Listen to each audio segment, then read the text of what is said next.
Honorable members, in the absence of any further corrections, the votes and proceedings of the 29th sitting, dated Friday, 7th March 2025, is adopted as the true record of proceedings.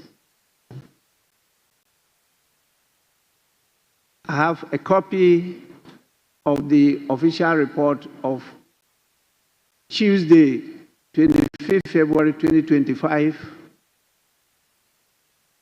Any corrections? Honorable members, in the absence of any correction, yes?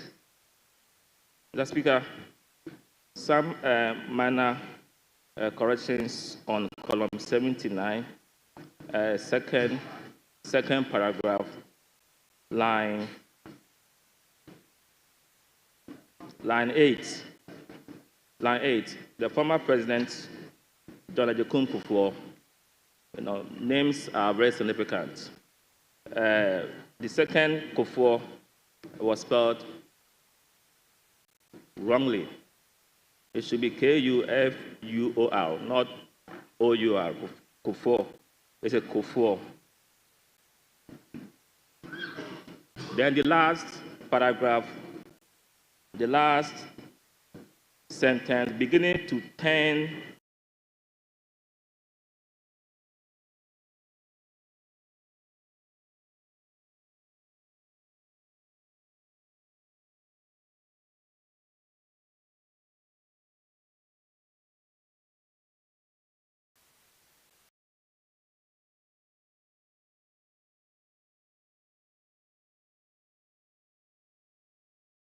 Mr. Speaker, on column 75, line 8, the sentence should read, but I want to highlight one important thing that the maker, Mr. Speaker, the article there has been excluded, and I think that it is proper we include that. Still on the same column,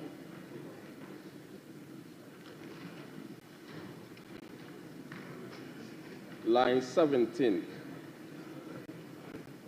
Mr. Speaker, it should read as, I think that apart from the law, the act that was passed by the House, we has been omitted. We should look at the projects. So, Mr. Speaker, the Hansard department the table should include we there. Mr. Speaker, column 76, paragraph 3. We have, Mr. Speaker, lastly, I would want to also suggest that apart from the budgeting offloading of projects, the mistake here is the phrase, the maker of the statement has to be deleted.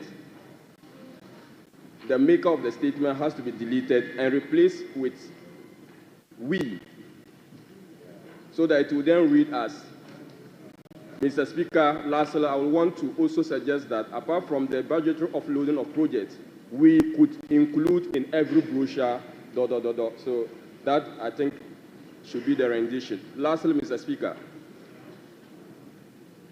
the same paragraph,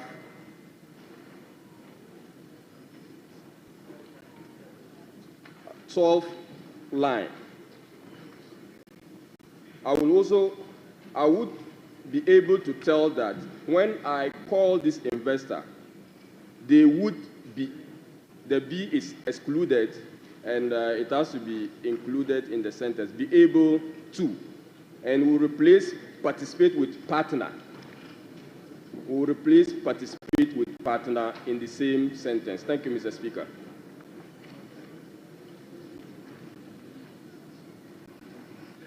Well,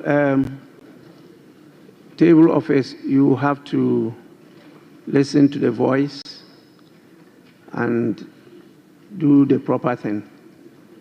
Well, this is quite massive, and partner and participate they are quite different and distinct. So the voice will determine which one to use. Because if you read the standing orders, it talks about it being put in as much as possible. It's a verbatim reportage of what is said on the floor. Yes, please.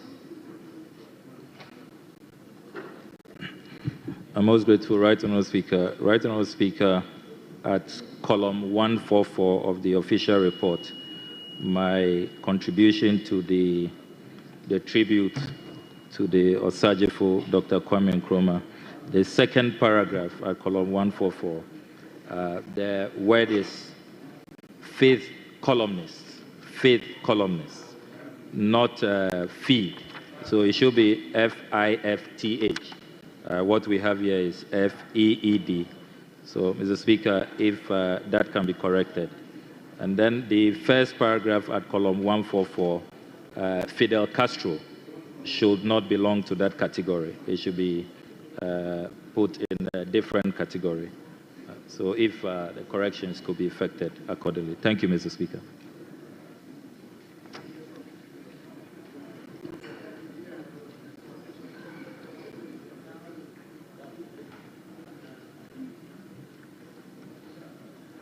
Yes, table office, kindly take note of that.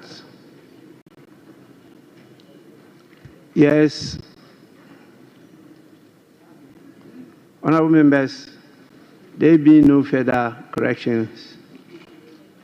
The official report of the 25th February 2025 is hereby adopted as a true record of proceedings.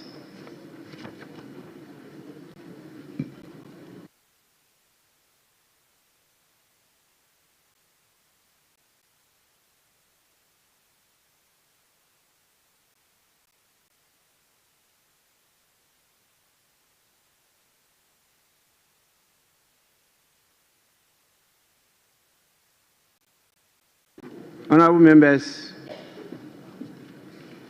we will now move on to the item of the day.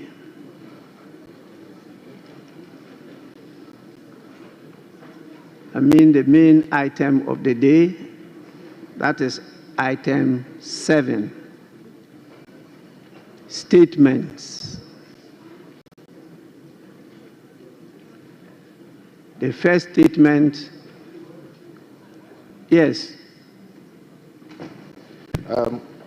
Thank you, Mr. Speaker.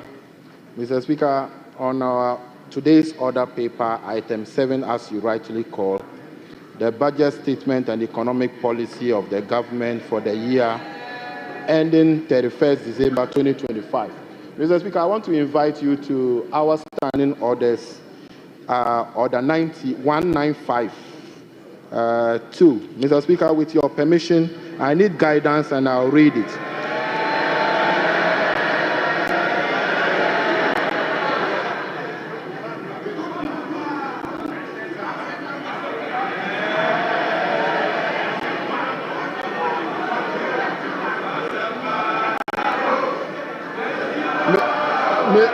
Mr. Speaker.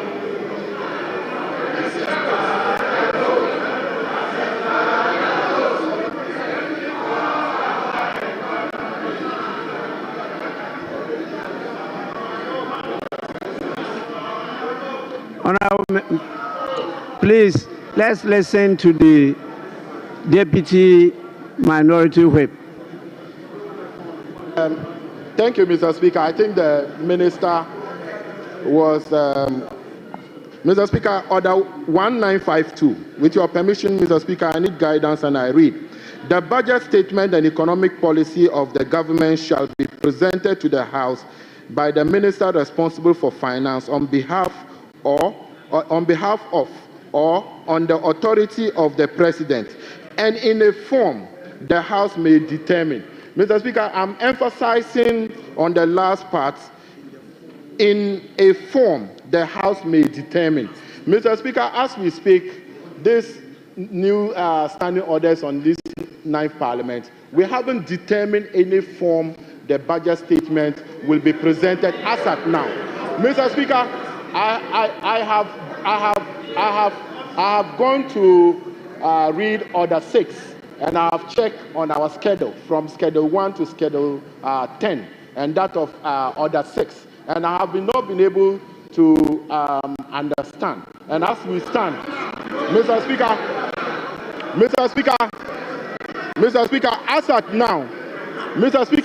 now, the House has not determined the form the budget is going to be presented. So, Mr. Speaker, the House has to determine the form before he can present any statement. Mr. Speaker, that is my plea, that the House must determine, my application is that the House must determine the form of the budget statement before he reads the statement. Thank you, Mr. Speaker.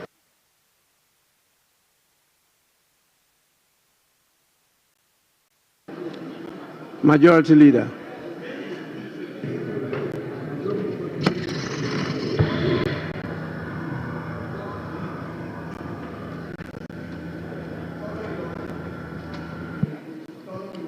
Mr. Speaker, the Public Financial Management Act and its various amendments spell out clearly the budgeting process, the requirements of a budget, what must be contained in it, and etc.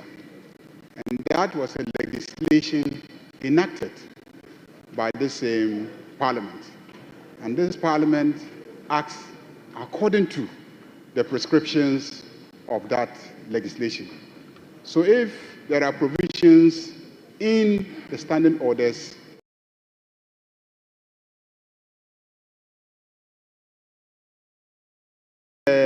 provisions of the Public Financial Management Act, of course, is the parent legislation dealing with financial management and the presentation of budgets. So, Mr. Speaker, I don't think there's an issue here.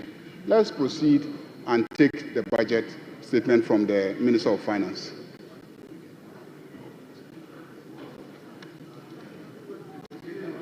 Yes, Minority Leader.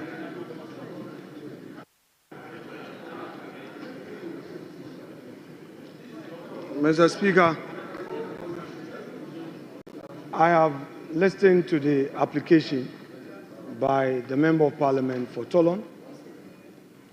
I have also listened to the Leader of the House responding to the said application. The Leader of the House makes a general submission. The application was anchored on the rules of this House. A mandatory provision in Order 195, there's no made there. It reads, for the avoidance of doubt and at the risk of being repetitive, this is what it says. The budget statement in economic policy of the government shall be presented to the House by the minister responsible for finance on behalf of and on the authority of the president, and in the form the House may determine. Yes, wait, look at them. Mr. Speaker, wait, yes.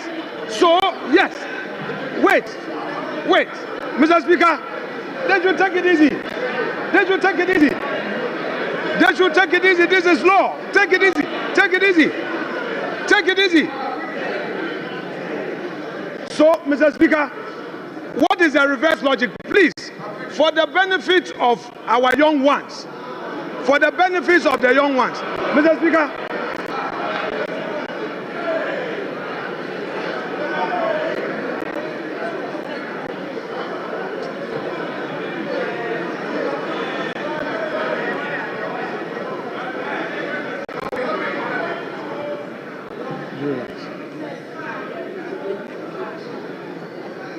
Mr. Speaker, this House is a house of procedure. This House is equally guided by its own rules and precedents. Wait a moment. For those who are in a hurry to shout in his agreement, if the law says may determine, is it also the case that in reverse logic, the House may decide not to determine any form? But no, wait. The law is that a budget statement must be presented. But we are saying again that as a House, we may have to determine which form. So, Mr. Speaker, the invitation by the deputy minority whip is well founded. He is inviting us as a House to determine, are we going to allow him to make a statement, or we are going to allow him to move a motion? Is it going to be in a form of a motion or in a form of a statement? This is a well-anchored application. Don't use your number to shout to intimidate him. He has made a solid argument. This House has not determined the form in which this item has to be taken. The deputy minority whip is inviting us to set the ground rules. The majority leader got up and referred to PFM Act to say what? He didn't quote the specific provision. The man has made an application under our own rules. You didn't attack him on the rules. You didn't know. You didn't say anything against his application on the rules. Mr. Speaker, as the minister is here, in which form are we going to listen to him? Is he going to make a statement? Or he is going to move a motion? Mr. Speaker, this House is being invited to determine this matter. You see, the Supreme Court has had an occasion to give a contextual interpretation where may is placed to mean shall. Yes, it is there. No, come on, Mr. Speaker, even that argument aside, put that argument aside. There's no need for any interpretation of whether may should be shall. The point is that the law provides that we should determine the form. The law says we should determine the form. In this House, there are ways to come here. You come to make a statement. You come to move a motion. What is the minister coming to do? It's for this House to determine. Is he going to move a motion in accordance with Article 179? Or he's coming to make a statement? And when he makes a statement, what happens? Is it going to be left with a chairman of a finance committee to now move that this House should debate the statement? Mr. Speaker, this is a solid application, and he should be applauded for what he's done. Thank you, Mr. Speaker.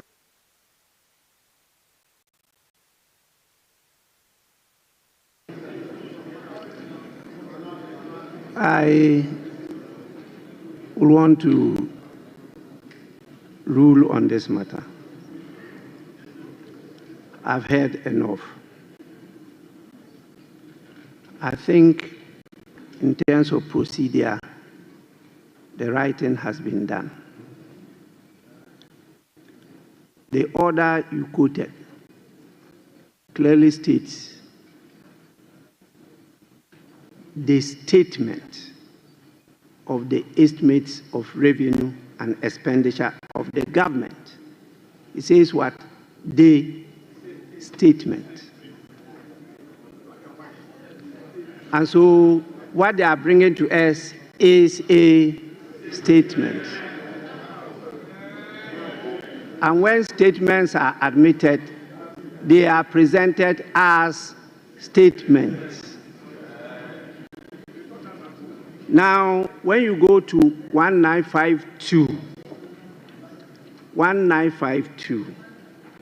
which you refer to, it says the budget statement and economic policy of the government shall be presented to the House by the minister responsible for finance on behalf of or on the authority of the president. That's first. Second, and in a form the House may determine. Honorable Minority Leader, you are not in a shouting battle. Please.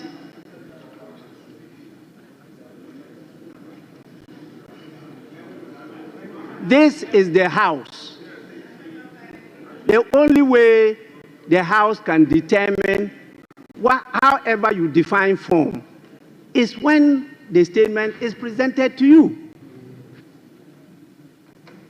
The House cannot determine this matter outside the House. You can only determine it when you are truly sitting as a House. And this is the House. He's presenting the statement. If you decide that you want a form, you define form in any different manner as you are doing, then this is the time when it is presented, you take this opportunity to determine that form you want, different from the earlier forms that we've decided and been practicing. If this is what you want to do, please, the statement must first be presented to you. It has to be presented to the House. And if you may, you determine the form you want it to be presented. That can be part of the debate. But I'm not sure the definition you are putting on the word form. Form. Please go back to your lexicons.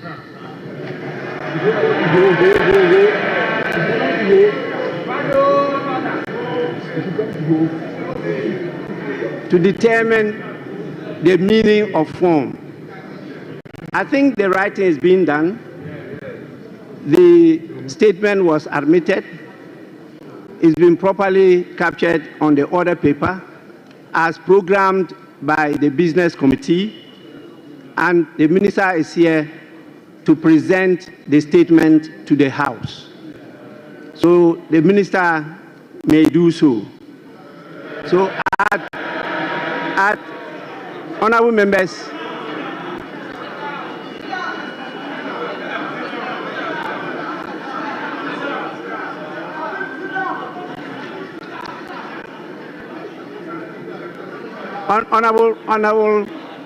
Honorable Minister, just a minute. Just a minute. Honorable members, at the commencement, yes. Mr. Speaker, just to thank you for your guidance and the proper interpretation of 1952. Thank you, Mr. Speaker.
Mahama.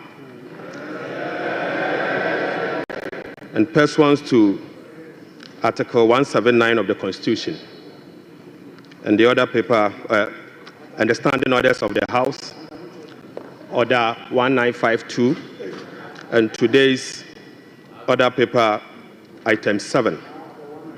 Mr. Speaker, I present to you the budget statement and economic policy of government for the year ending 31st December 2025.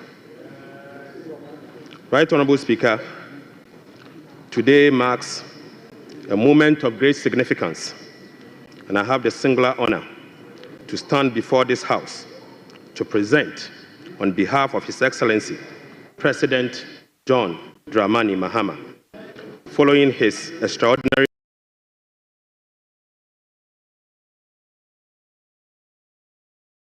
mandate, the maiden budget of his new administration.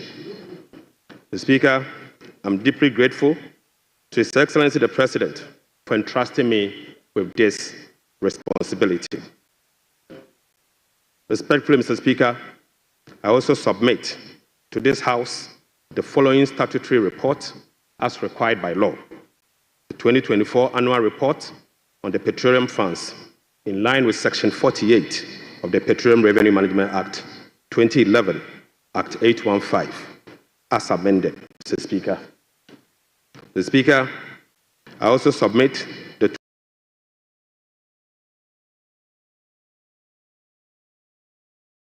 2024 Energy Sector Levies Report in accordance with Section 6 of the Energy Sector Levies Act 2015, Act 899. And finally, Mr. Speaker, the 2024 Annual Report on the collection and utilization of the African Import Union Levy in line with Section 7 of the African Union Import Levy Act 2017, Act 952. Right Honorable Speaker, with this budget, I will also be seeking a review of the following act to support the policies of government aimed at stabilizing the economy and promoting inclusive growth. The first will be an amendment to the Petroleum Revenue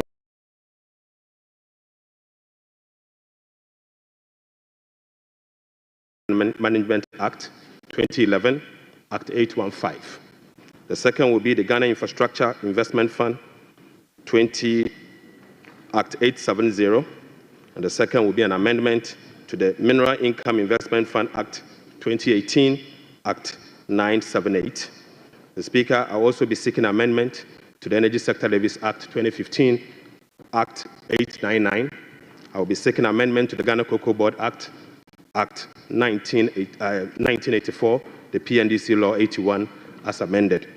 The Speaker, that's not all. I'll also be seeking amendment to the Earmark Funds Capping and Realignment Act 2017, Act 947, the Ghana Procurement Authority Act 2003, Act 663, as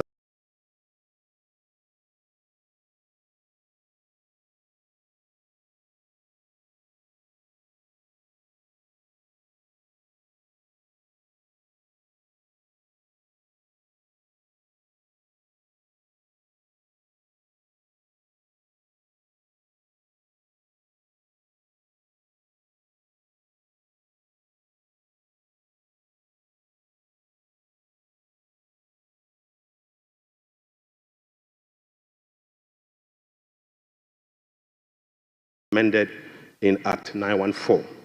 Speaker, I'll be seeking amendment to the Ghana Education Trust Fund Act 2000, Act 581.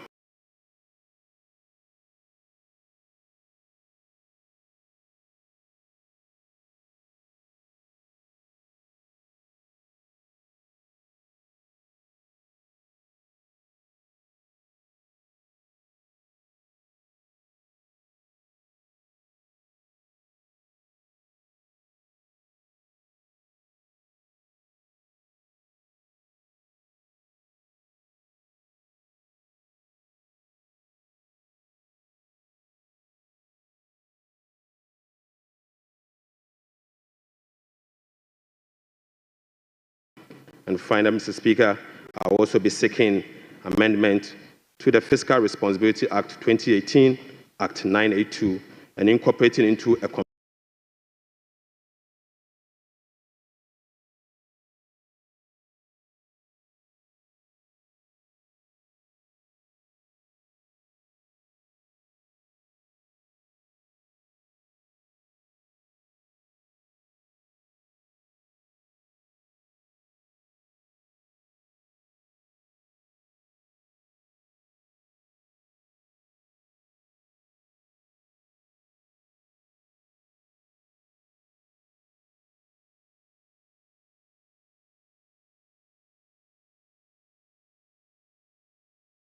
comprehensive public financial management act. Mr. Speaker, I forgot to add that I will also be seeking amendment to the Revenue Administration Act 2016, Act 9.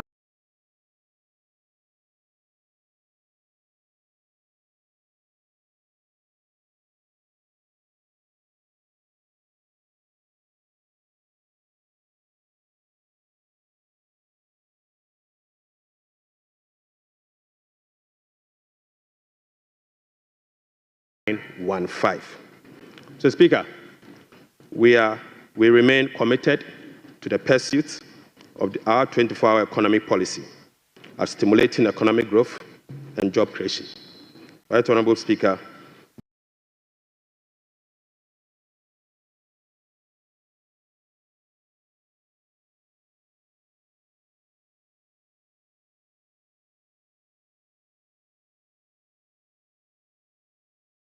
policy will contribute to addressing Ghana's structural economic challenge by creating an integrated, efficient, and increasingly export-driven industrial economy that fulfills the utilization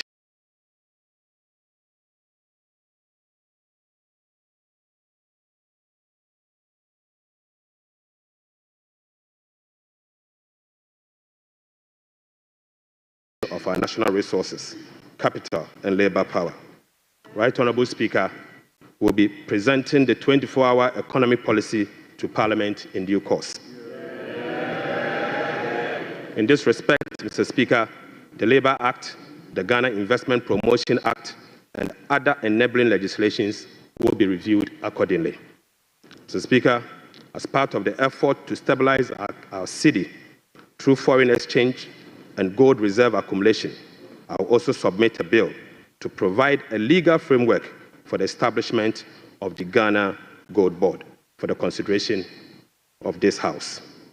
Mr. Speaker, this budget is indeed an abridged version of the 2025 budget statement and economic policy of government. I respectfully request the Hansard Department to capture the entire budget statement and economic policy of government for the year ending 31st December 2025. Mr. Speaker, standing here evokes a sense of nostalgia as I reflect on my journey in public service. From my early days as a young parliamentarian in this House in the year 2009, destiny has guided my path from a backbencher economy through sound policy and structural reforms that will propel our country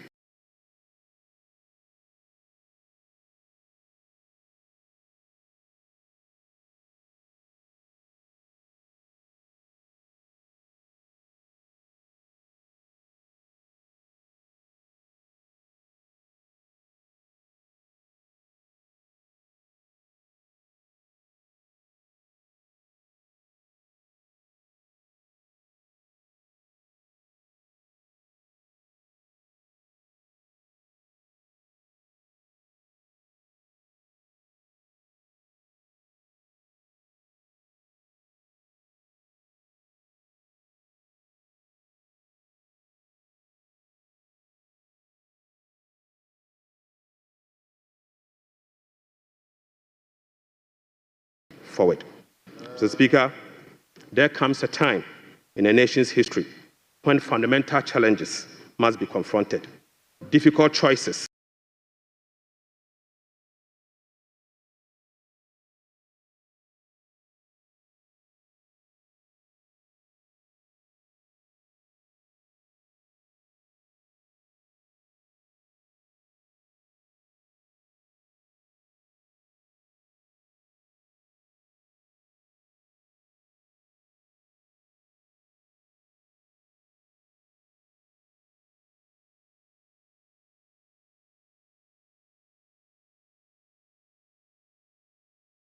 Difficult choices must be made, and a new course must be set for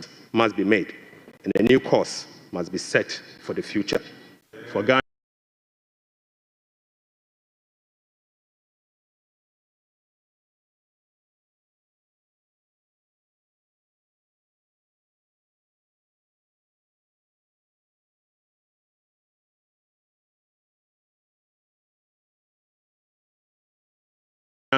the defining moment is now. Mr. Speaker, President John Dramani Mahama, the defining moment is now. Mr. Speaker, President John Dramani Mahama made a commitment to reset Ghana for jobs, accountability, prosperity. Mr. Speaker, as captured in the NDC manifesto, in this regard, the theme of our budget is resetting the economy for Ghana we want. Right, Honorable Speaker, the democratic principles we tirelessly fought for are being held.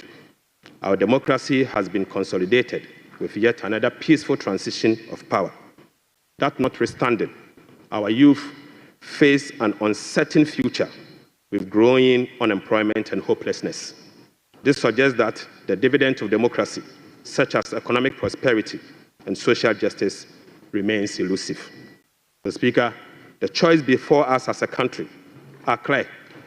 We can either continue on a path of self-destruction by not confronting the problems, or we can embark on a journey of fundamental reforms and transformation, one that resets our economic model, redefines our priorities, honors our social contract, and provides opportunity for all.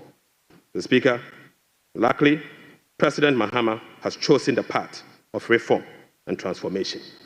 He will fix the economy. He will restore hope and lead us to build the Ghana we want together. Right, Honorable Speaker, this budget was preceded by the National Economic Dialogue on the theme Resetting Ghana, Building the Economy We Want Together, on the 3rd and the 4th of March 2025. Through this consensus-building dialogue, the people demanded a decisive action, real solution to the severe challenges that plagued us as a country. Mr. Speaker, the 2025 budget is a culmination of the true aspirations, felt needs, genuine desires of the people of Ghana, expressed through the engagement with diverse stakeholders. As part of our broad consultation also, ahead of the budget, we recently engaged traders at major trading centers, including the Mokola market, to listen to their concerns, gauge their expectations, and elicit their input. So, Speaker, the extensive consultation revealed that the overriding concern among Ghanaian traders and business community remains price and exchange rate stability. Apart from eroding their working capital, exchange rate volatilities makes effective business planning impossible and increase the cost of doing business. This budget outlines far-reaching measures which will be implemented in close collaboration with the Central Bank, the Bank of Ghana, to effectively and efficiently manage the exchange rate and inflation. Mr. Speaker, we also engaged the youth of Ghana in a dialogue on social media as part of our new budget consultation. Mr. Speaker, during my engagement with the youth, it was revealed that 321 pharmacists who were employed since June 2023 have not received their salaries. We will take urgent steps to remedy this situation immediately. Right, Honorable Speaker, this conversation was an eye-opening experience, one that strengthened my belief that the voices of the youth matter in designing policies that directly and indirectly impact their lives and future. Mr. Speaker, in the year 2016, I came to this chamber on behalf of the then Minister of Finance, the Honorable Seth Emmanuel Tepe, and led the passage of the Public Financial Management Act 2016, Act 912, to deploy a robust public financial management system. Even though, Mr. Speaker, the Public Financial Management Act remains one of the best in the world, its poor implementation has rendered our public financial management systems weak, allowing for abuse and costly infraction. So, Speaker, President Mohammed's government is committed to the full implementation of this critical legislation. So, Speaker, accordingly, we will enforce the sanction regime, link contracting and public procurement to budgetary provisions in the medium-term expenditure framework, and seek parliamentary approval for all multi-year commitments as required by law. Mr. Speaker, we will comply with the public procurement process and link them to approved budget. We will also respect the limits of the appropriations as approved by Parliament. We will rationalize the management of the compensation of employees, including conducting headcount across the country. Mr. Speaker, I now turn my attention or my focus to the state of the Ghanaian economy as at 31st December 2025. Right Honorable Speaker, Mr. Speaker, I now focus my attention on the state of the Ghanaian economy as at 31st December 2024. Mr. Speaker, hands on heart, we inherited an economy in deep crisis. Mr. Speaker, an economy hard hit with debt and beset by other fiscal challenges, such as large accumulation of MDRs, energy sector shortfalls, and financial sector payments. Mr. Speaker, weak commitment control and reckless public spending have reversed the progress made in fiscal consolidation, even under the IMF program that commenced in the year 2023. Mr. Speaker, notwithstanding the gains made under the IMF-supported program that was to achieve through the painful sacrifice of domestic bondholders, external creditors, and taxpayers, the economy remains in distress.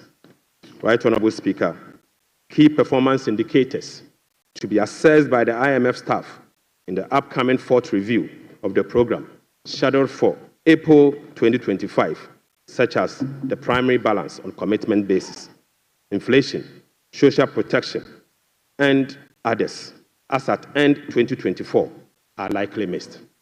Right Honorable Speaker, in addition, all structural benchmarks due by end December 2024 are also missed.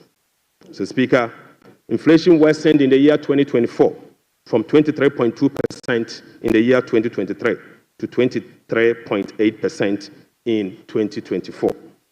So, Speaker, the 2024 end period inflation also exceeded the budget target of 15% by 8.8 percentage points and the IMF central target of 18% by 5.8 percentage points.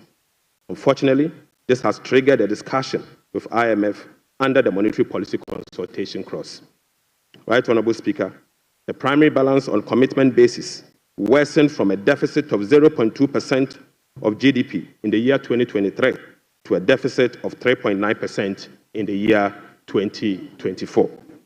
Mr. Speaker, the primary balance on commitment basis target for 2024 was a surplus of 0.5% of GDP. Sadly, the previous government recorded a deficit of 3.9 percentage point of GDP. This presents a slippage of a whopping 4.4 percentage points. Right Honorable Speaker, at the end of December 2024, total central government arrests amounted to 67.5 billion Ghana cedis, representing 5.2% of GDP. The Speaker, with the road sector recording an arrest of 21 billion Ghana cedis. The Speaker, when I assumed office on the 23rd of January 2025, my office was inundated with requests for payment from many contractors and suppliers. To ascertain the total arrests and outstanding payment for all MDAs, the Ministry of Finance decided to formally request all MDAs on the 28th of January 2028 to submit information on all arrests and outstanding claims for validation.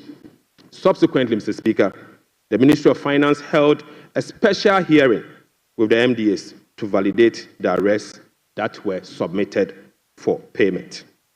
The response from the MDAs and the validation revealed that a staggering amount of 67.5 billion Ghana cedis is owed to government contractors and suppliers. Mr. Speaker, this consists of MDA's outstanding interim payment of invoices worth 49.2 billion and bank transfer advice at the Controller Accountant General worth 18.3 billion Ghana cedis. Mr. Speaker, this 67 billion excludes 1.73 billion US dollars owed to independent power producers. This 67 billion also excludes 68 billion Ghana cedis owned by Electricity Company of Ghana to contractors. Mr. Speaker, this 67 billion US dollars also exclude the 32 billion owned by the Ghana Cocoa Board to contractors. And Mr. Speaker, this 67.5 billion also excludes the 5.75 billion owned by the Ghana Road Fund to various contractors. Right, Honorable Speaker, the Bank of Ghana is also seeking an amount of 53 billion Ghana cedis as bailout to be able to address their negative equity challenge that they face. Mr. Speaker, as part of the measures to address these mounting accumulated arrests, we have commissioned an audit of these arrest payments and guarantee value for money before a penny will be paid. Mr. Speaker, before a penny will be paid, we'll commit to do that arrest. Right, Honorable Speaker, in addition to the 67.5 billion cedis in arrest, the validation process also revealed that MDAs have awarded contract to the tune of a minimum 194 billion Ghana cedis. Mr. Speaker, this amount represents 16.5% of GDP as at the end of 2024, with the road sector again alone accounting for 100 billion Ghana cedis. Mr. Speaker, most of these contractors and most of these contracts were awarded without commencement certificate and authorization.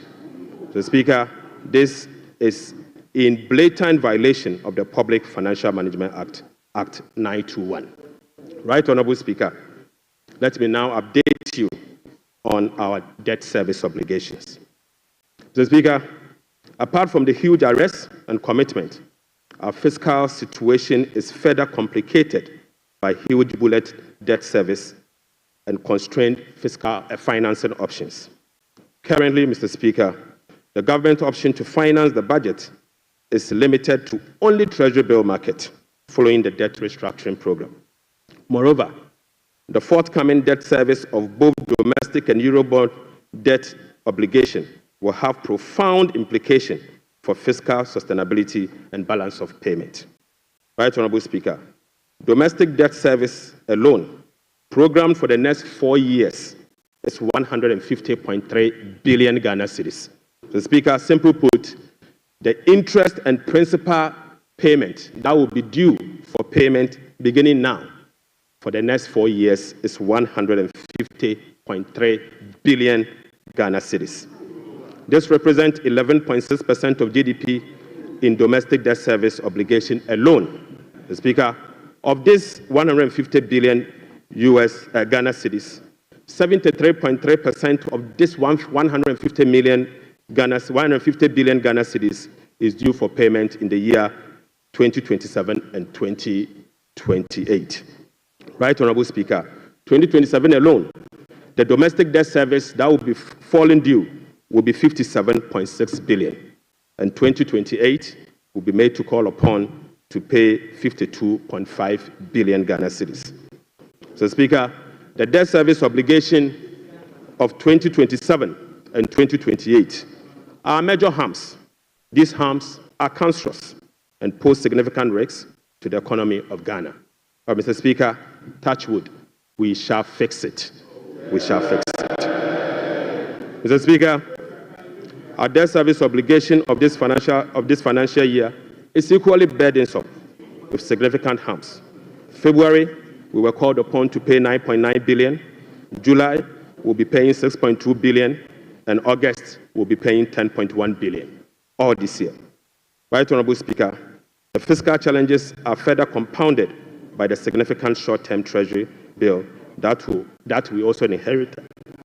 So, Speaker, these obligations totaling about 111.1 billion Ghana cedis, requires rollover week in, week out, placing additional pressure on cash flows and liquidity requirements. Mr. Speaker, beyond the domestic maturities, Ghana faces significant external debt service obligations for the next 4 years.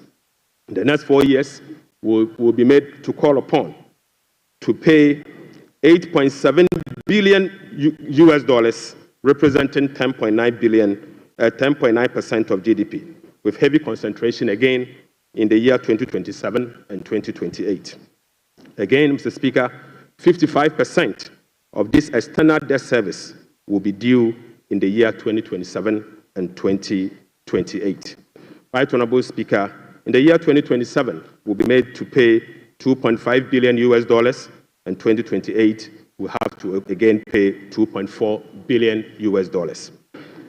Right, Honorable Speaker, it seems the debt restructuring undertaken by the previous administration was designed to make 2027 and 2028 debt repayment heavy, sadly. So, Speaker, I don't know how come we sat and allowed that design to happen. So, Speaker, that is cancerous. But I can assure you, we will fix it. Mr. Speaker, in spite of all this upcoming domestic and external debt service obligation, no buffers were built to cushion this unprecedented debt service burden. Mr. Speaker, as of 7 January 2025, the debt service reserve account, the sinking fund in dollar, has a balance of $64,000 US dollars. The Speaker, when we were leaving office, we left behind $319 million US dollars in that same account. The Speaker, the debt service reserve CD account had an amount of 143 million Ghana cedis. Right, Honorable Speaker, when we were leaving office, the balance was 430 million Ghana cedis. The Speaker, I now move you to stalled project. The Speaker, due to the bilateral creditors' debt restructuring that is ongoing, undertaken by previous administration, a staggering number of 55 projects have been halted. Mr. Speaker, this leaves a massive amount of 3 billion Ghana US dollars in undisbursed loans and about $300 million in outstanding interim payment certificates, IPCs. Some of these projects include the famous Efie Kwanta Hospital, the Kejetia Market Phase 2, the Bolgatanga Boko Pomacrom Road, and the Tema Aflawa Road project. Delayed payment and demobilization from site could result in cost overruns of over 1.1 billion US dollars. Right, Honorable Speaker, the IMF-supported program imposed an annual disbursement ceiling of $250 million for all bilateral loans that are being restructured. This constraint means that it will take a minimum of 12 years to complete all of this stalled program. So, Speaker, unfortunately, as a result of the debt restructuring, all this stalled program, working with the IMF will take a minimum of 12 years if we decide to go business as usual. We'll be engaging in the coming days to resolve this challenge. Mr. Speaker, I now take you to the famous energy sector fiscal risk. Mr. Speaker, the increase in energy sector financing shortfall is posing significant risk to the Ghanaian economy. In the year 2024, the Ministry of Finance supported the energy sector with payment of about 20.8 billion Ghana cedis. These resources could have been used for job creation and other development programs, like roads, schools, and hospitals, if the sector inefficiencies were resolved. The Speaker, a recent exercise conducted by the Energy Sector Financing Modeling Team under the Energy Sector Recovery Program, ESRP, revealed that the business-as-usual energy sector financing shortfall has increased significantly to about 35 billion Ghana cedis for the year 2025 alone, even after spending in excess of 20 billion cedis in the year 2024. Right, Honorable Speaker, more importantly, The shortfall for the period 2023 to 2026 has been estimated to be about 140 billion Ghana cedis. Mr. Speaker, this amount is 20 times more than the allocation for goods and service for all MDAs in the year 2025. Mr. Speaker, in addition, the energy sector shortfalls, which relate to current invoices that are largely unpaid legacy arrests due to the independent power producers. Mr. Speaker, the legacy arrests stood at $1.73 billion as at end 2024. Right Honorable Speaker, the cocoa sector, which has long been the backbone of the Ghanaian economy, is sadly on its knees, owing to gross mismanagement. Mr. Speaker, the sector faces declining output and financing challenges, characterized by unsustainable debt, rollover cocoa contract risk, and quasi-fiscal expenditures, including cocoa roads, which, Mr. Speaker, is a non-core function of the Ghana Cocoa Board. Right Honorable Speaker, cocoa production has dropped by nearly 50% over the past 3 years.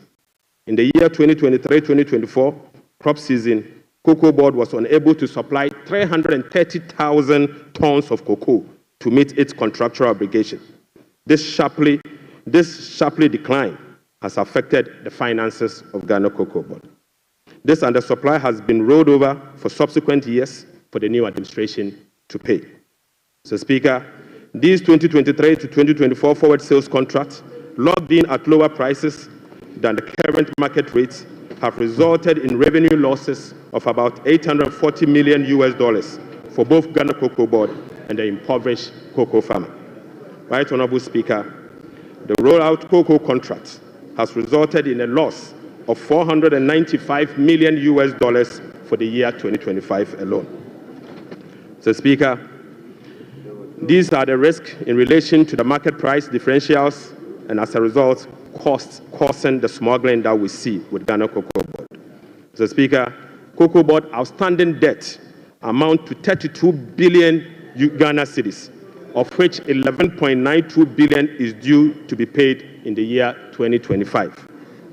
Outstanding cocoa road contracts reached 21 billion Ghana cedis, approximately $1.3 billion in the year 2024, of which only 4.4 billion has been accounted for in Cocoa Board's finances for the year 2025. Mr. Speaker, the financial sector still struggles, even after spending 30.3 billion in the financial sector cleanup exercise by end 2024.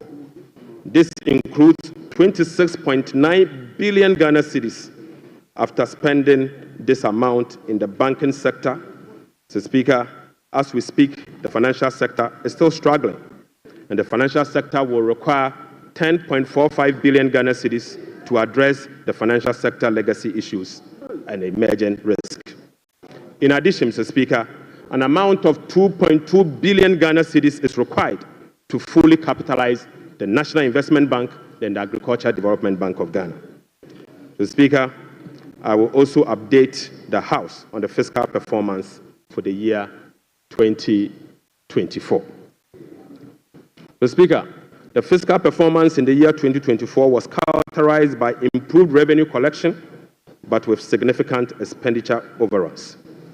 In addition, large arrests were accumulated over the period. Mr. Speaker, in summary, the provisional data shows the following. 1, primary balance on commitment basis, the key fiscal anchor of the IMF program, worsened from a deficit of 0.2% of GDP at the end of 2023 to a deficit of 3.9% of GDP at the end of the year 2024. This is 4.4 percentage points worse than the target surplus of 0.5% of GDP. Sadly, Mr. Speaker, on cash basis, Mr. Speaker, the primary balance was a deficit of 1.2% of GDP against a target of 0.6% of GDP, representing a 100% deviation. Mr. Speaker, the overall fiscal balance on commitment basis for 2024 was a deficit of 7.9% of GDP against a target of 4.2% of GDP. While the overall fiscal balance on cash basis was a deficit of 5.2% of GDP against a target of 5.3% of GDP. Total revenue and grant amounted to 186.6 billion Ghana cedis, or 15.9% of GDP, 5.3% above the revised target of 177.2 billion Ghana cedis, or 17.4% of GDP. The performance was mainly driven by higher than programmed oil and gas receipt and higher non-oil tax revenue collection. Total expenditure on commitment basis, including discrepancies, amounted to 279.2 billion, or 23.7% of GDP. This is 27.1% above the budget provisions of the year 2024, Mr. Speaker. The primary balance on commitment basis, including discrepancies, amounted to 232.4 billion, or 19.8% of GDP. This is 35.3% above the target of 171.7 billion, or 16.8% of GDP.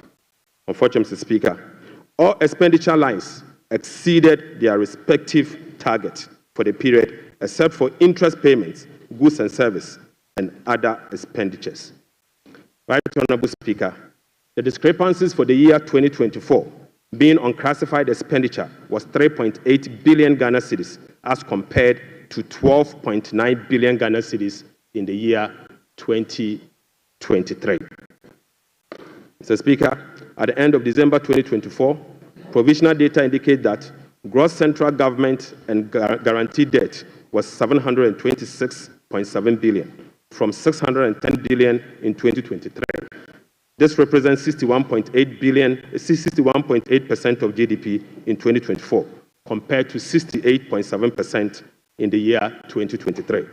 Mr. Speaker, it is instructive to note that the debt to GDP ratio and the dollar component of our debt that has come down, that has reduced, is as a result of the 37% haircut on principal of Eurobond debt under the debt restructuring. Mr. Speaker, it is important to know that. Mr. Speaker, Right Honorable Speaker, it is instructive to note that the debt to GDP that has reduced is as a result of the 37% haircut on principal and interest that were given to Eurobond bondholders. So, Speaker, you may recall that the government commenced the debt restructuring program in the year 2022 to restore debt sustainability and economic stability. As of now, the restructuring process is approximately 93% completed. The remaining 7% relate to debt of $2.7 billion owed to commercial creditors. We are committed to completing the remaining debt restructuring as soon as possible. So, Speaker, real sector development in the year 2024. Right Honorable Speaker, provisional 2024 GDP statistics published by the Ghana Statistical Service on the 10th of March 2025 shows that overall real GDP growth increase. So, Speaker, at the end of increased to 5.7% in the year 2024. So, Speaker, I take that again. So, Speaker, provisional 2024 GDP statistics published by the Ghana Statistical Service on the 10th of March 2025 show that overall GDP growth grew by 5.7% of GDP in the year 2027, compared to the growth rate of 3.1% recorded over the same period. Mr. Speaker,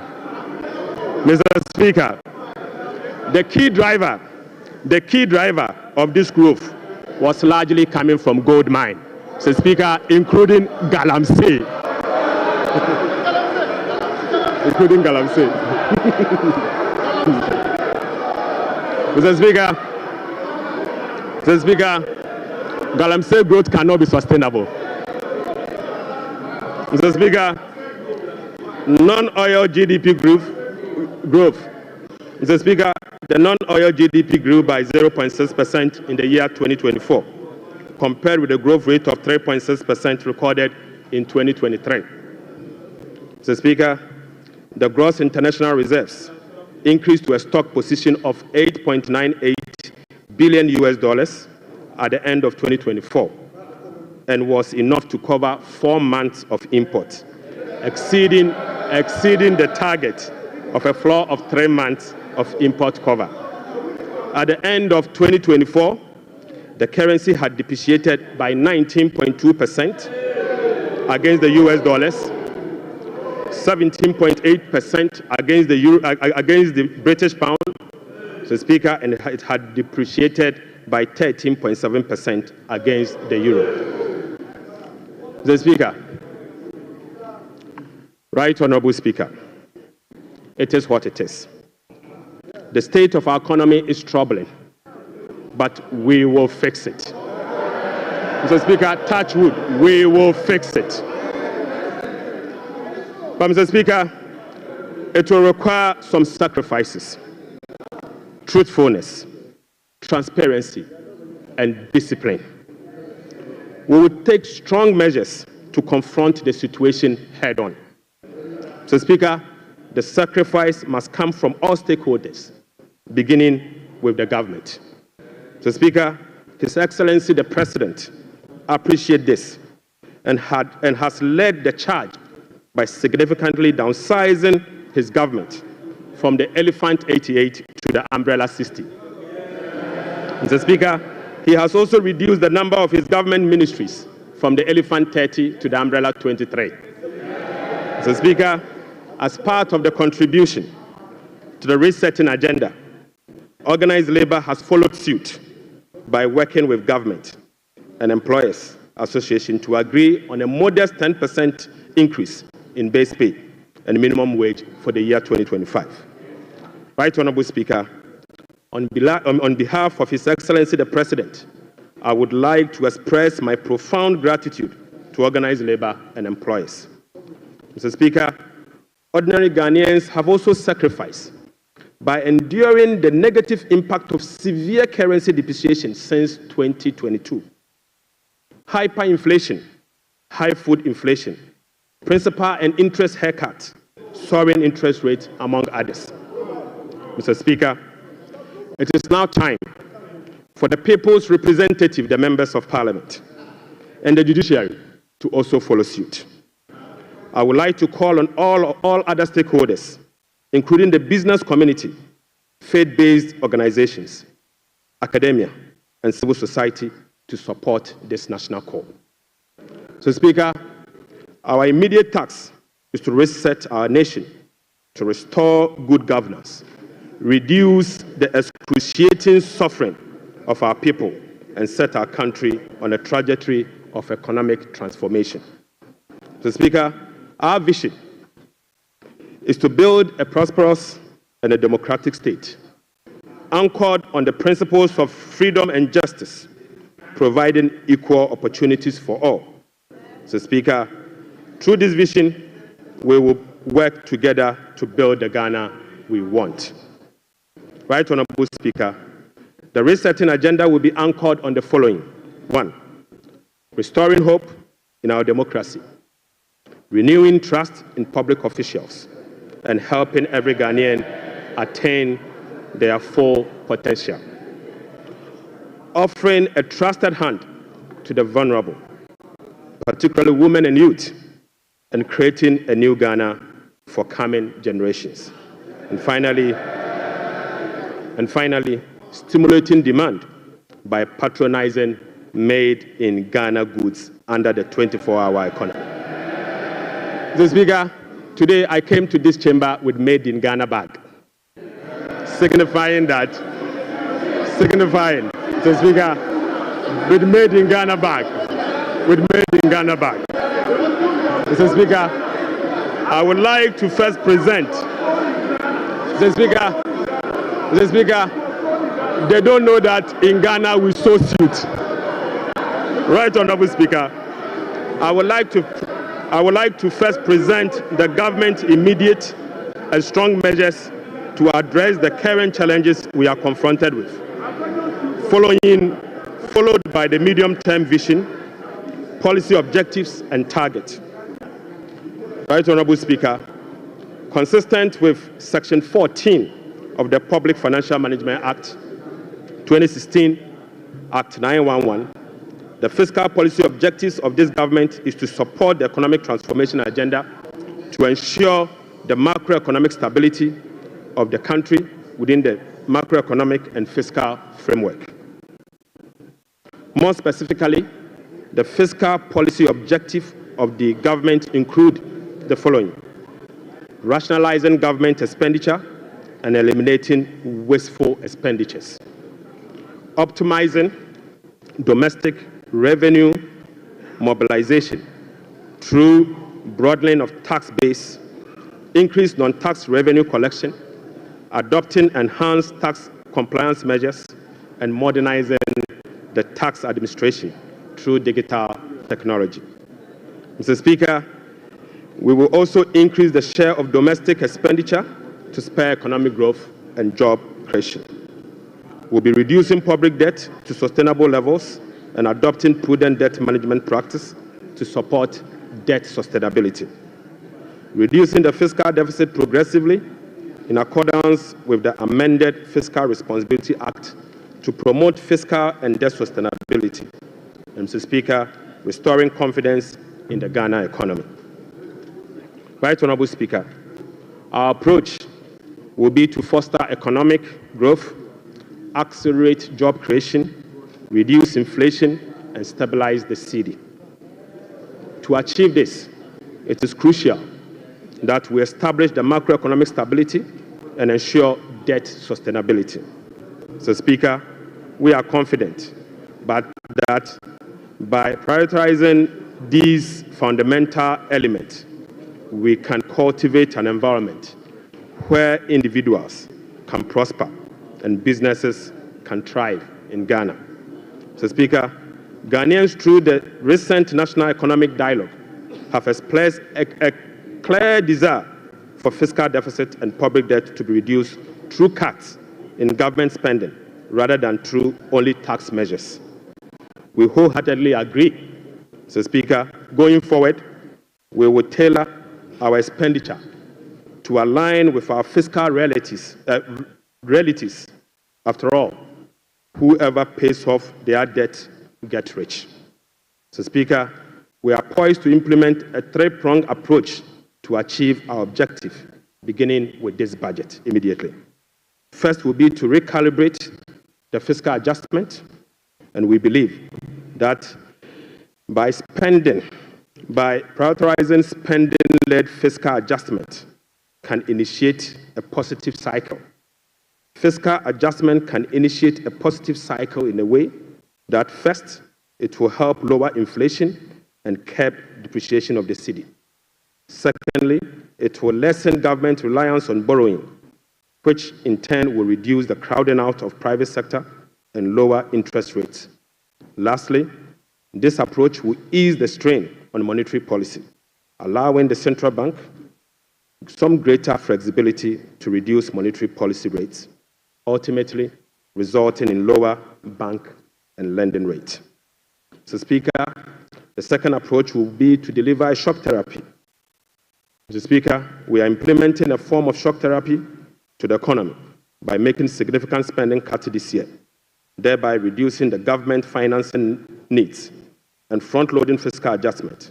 This is the down payment for our policy credibility and creditworthiness. Right Honorable Speaker, our third approach will be to restore fiscal responsibility. By moving forward, we will enhance public financial management by empowering ministers to effectively manage their budget on their own, ensuring strict compliance with the commencement certificate. So, Speaker, we'll be passing and enforcing a revised Fiscal Responsibility Act. And finally, we will enforce the sanction regime for non-compliance of the Public Financial Management Act. So, Speaker, in pursuit of the overarching macroeconomic objectives, The following macroeconomic targets have been set for the year 2025. Overall real GDP growth of at least 4% of GDP. Mr. Speaker, not less non-oil real GDP growth of at least 4.8% of GDP. Mr. Speaker, end period inflation rate of 11.9%. Mr. Speaker, primary balance on commitment basis of a surplus of 1.5% of GDP. Mr. Speaker, gross international reserves, including oil funds and encumbered assets, to cover not more than a minimum of 3 months of import. Mr. Speaker, to address inflation, government will implement a number of measures to complement the Bank of Ghana and monetary authorities. Mr. Speaker, the measures to stabilize the exchange rate include the following. We will be establishing the Ghana Gold Board to enhance the generation of accumulation of forex to support the stability of the Ghana cedi. The Bank of Ghana will continue to implement its FX forward auction to support the stability of the Ghana cedi. Government's strong fiscal consolidation through the reduction in public sector spending and the fiscal deficit will reduce the pressure on the exchange rate. Mr. Speaker, our import substitution drive under the 24-hour economy involving domestic production of key products originally imported will reduce import and related FX requirements, boding well for FX stability. Right Honorable Speaker, we are addressing the inflation problems through a number of measures, including the following. First, specific interventions, including the Agriculture for Economic Transformational Agenda, is expected to increase food production and reduce food inflation. Government will implement policies that target items with large weight in the CPI basket, such as transportation and utility, to reduce their prices. Mr. Speaker, our aggressive fiscal consolidation drive aimed at reducing the fiscal deficit and borrowing will contribute significantly to reducing inflationary pressures. Right Honorable Speaker, our strategy to improve exchange rate stability will reduce imported inflation and fuel prices. And Mr. Speaker, the Bank of Ghana will maintain an appropriate monetary policy stance and use its liquidity management interventions to support the disinflation process. Right Honorable Speaker, to achieve our expenditure-led fiscal consolidation objectives, we will implement the following measures. Mr. Speaker, I now take you to our expenditure measures. Mr. Speaker, the following expenditure measures will be implemented in 2025 and the medium term to support fiscal consolidation agenda. First, we will conduct a comprehensive audit to validate the quantum of arrests and commitment as at 31st December 2024. Mr. Speaker, the mandatory use of blanket purchase order to capture multi-year commitment contracts in line with our medium-term expenditure ceilings will be implemented. We will amend the Public Procurement Act to provide for an independent value for money office to scrutinize government procurement. Mr. Speaker, we will also work with Parliament to amend the Public Procurement Act to make commencement certificate and budgetary provision a prerequisite for all procurement that will be paid by the central government. Mr. Speaker, we will fully integrate GANEPS and GIFMIS to ensure that only MDA's projects and purchase orders that have approved budget and allotment can obtain procurement approvals. Mr. Speaker, we will operationalize the compliance desks at the Ministry of Finance to monitor reports on commitment and arrest accumulation. Mr. Speaker, aside that, we will publish a PFM league table for compliance purposes. We will strictly enforce sanctions under the sections 96 to 98 of the Public Financial Management Act for breaches of the PFM Act, specifically those that relate to arrest accumulation and commitment control. Right Honorable Speaker, we will cut waste and we will cut it very deep. Mr. Speaker, in this regard, we have selected expenditure items including the Ghana Cares, the U-Start, One District, One Factory for complete elimination. Mr. Speaker, we will reassign the functions of development authorities such as Coastal Development Authority, the Northern Development Authority, the Middle Belt Development Authority to the district assemblies and do away with the development authorities. So, Speaker, we will amend the Petroleum Revenue Management Act to allocate all ABFA resources for infrastructure use, not for goods and services, but for infrastructure use. So, Speaker, the National Health Insurance will receive full allocation under the earmark funds capping and realignment act. So, Speaker, the road fund will receive full allocation under the earmark fund and capping and realignment act.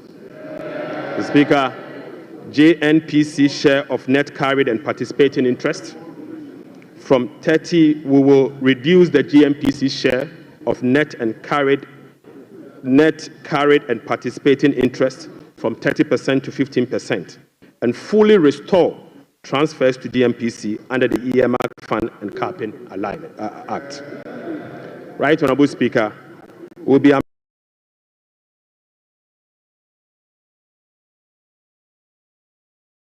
originally maintained by MIF is transferred to the Consolidated Fund for Infrastructure Development. Right, Honorable Speaker, we will strengthen social protection through the implementation of new interventions such as the no academic fee policy for all first-year students in public tertiary institutions under the No Fee Stress initiative. The Speaker, it also includes the free tertiary education for persons with disability, free primary health care, the Ghana Medical Trust Care, otherwise known as Mahama Care, and free sanitary pads for schoolgirls. Mr. Speaker, to address the energy sector challenges, including reducing the quantum of large energy sector shortfalls, the following energy sector recovery program interventions will be implemented this year. First, Mr. Speaker, ECG and NEDCO will implement a number of measures, including metering and implementation of private sector participation.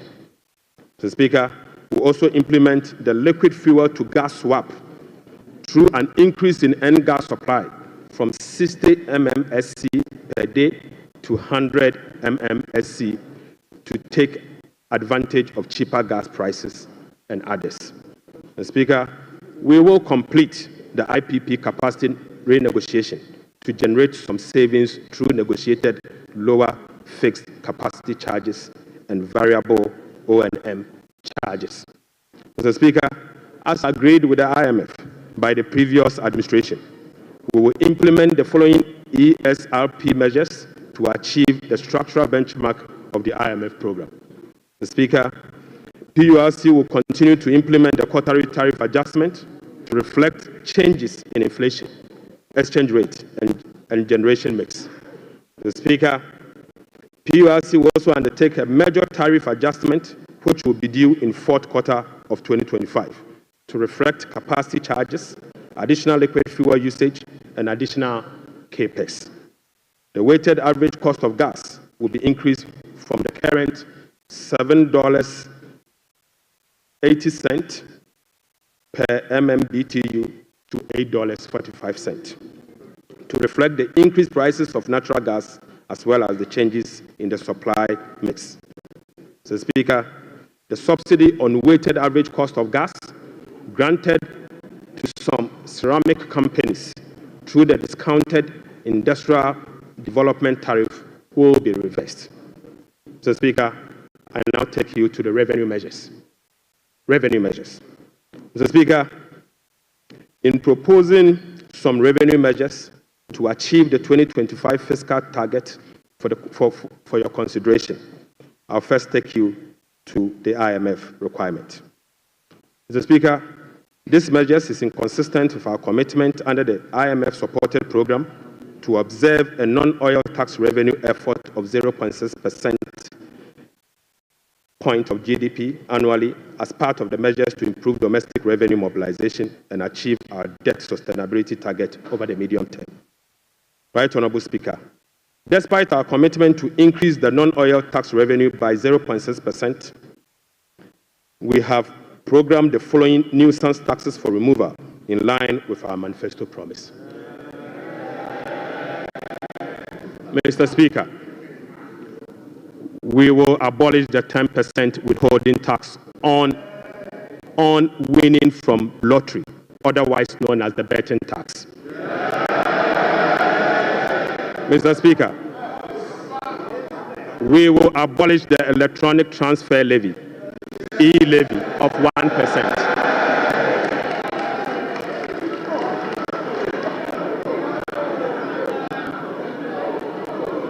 Mr.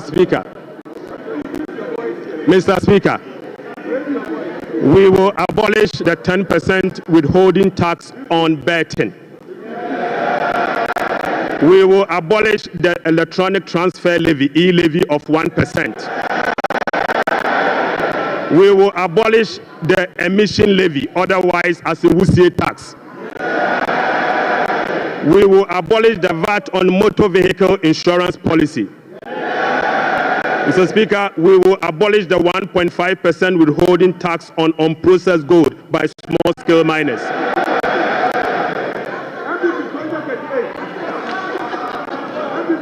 Mr. Speaker, the removal of these taxes will ease the burden on households and improve their disposable income.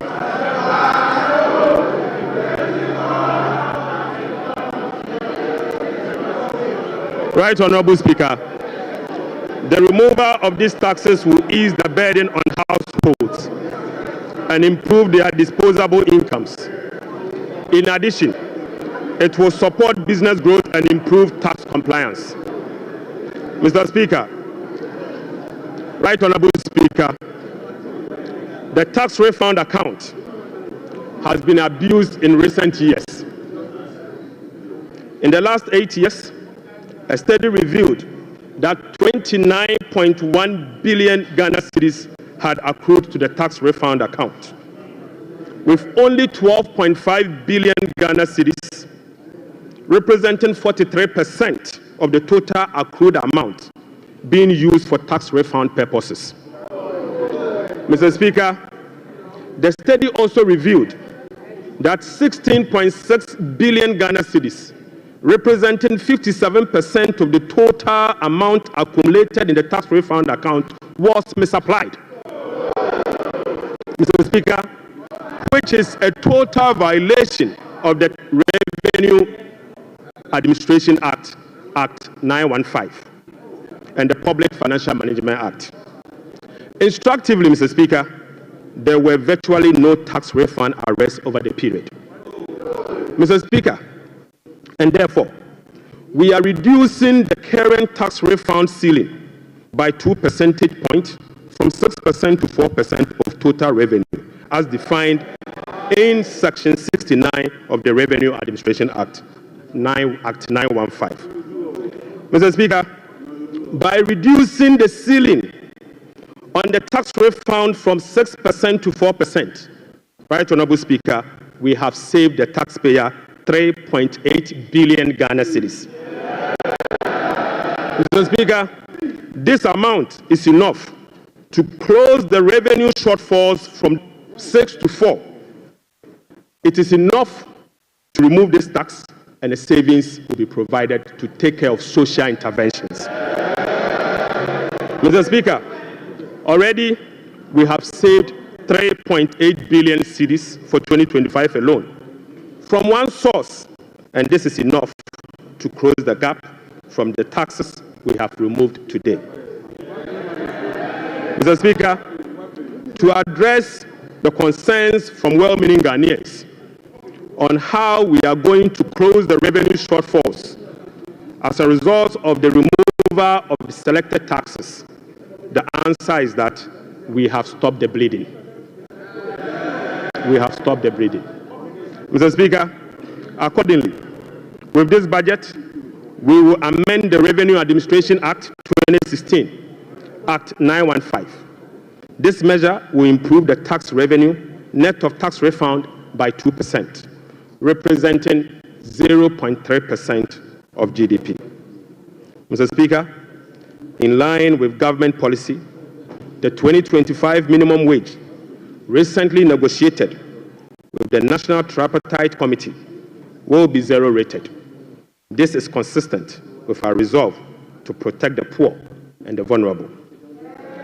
Mr. Speaker, again, without increasing the levy, we will also review the Energy Sector Levies Act to consolidate the energy debt recovery, the Energy Sector Recovery Levy, and the Sanitation and Pollution Levy into one levy and use the proceeds to cater for energy sector shortfalls and service the inherited debt service obligation.